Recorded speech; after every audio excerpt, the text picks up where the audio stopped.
Recording by RR Music.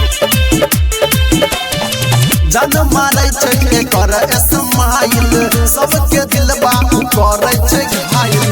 जन मारै छै एकर स्माइल सबके दिलबा करै छै घायल। हजमा मांगै छै माई गे,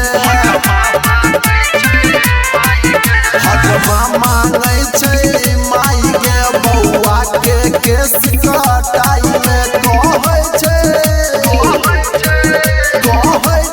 हमारा निछावर में चाही लागे उ जबरदस्त दस्त। बउआ के मौसी मस्त मस्त, बउआ के मौसी मस्त, बउआ के मौसी मस्त मस्त, बउआ के मौसी मस्त, बउआ के मौसी मस्त, बउआ के मौसी मस्त, बउआ के मौसी मस्त मस्त, बउआ के मौसी मस्त।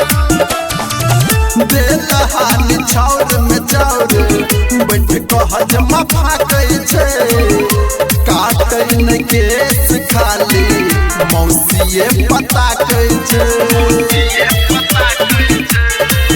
हाँ बेलहानी छाउर में चाउर बैठ के हजमा फाकै छै, काटै न केस खाली मौसिए पता कहै छै। कहै छै लगा जेब यो करे दुल्हन बने बयो, छोड़ चल गए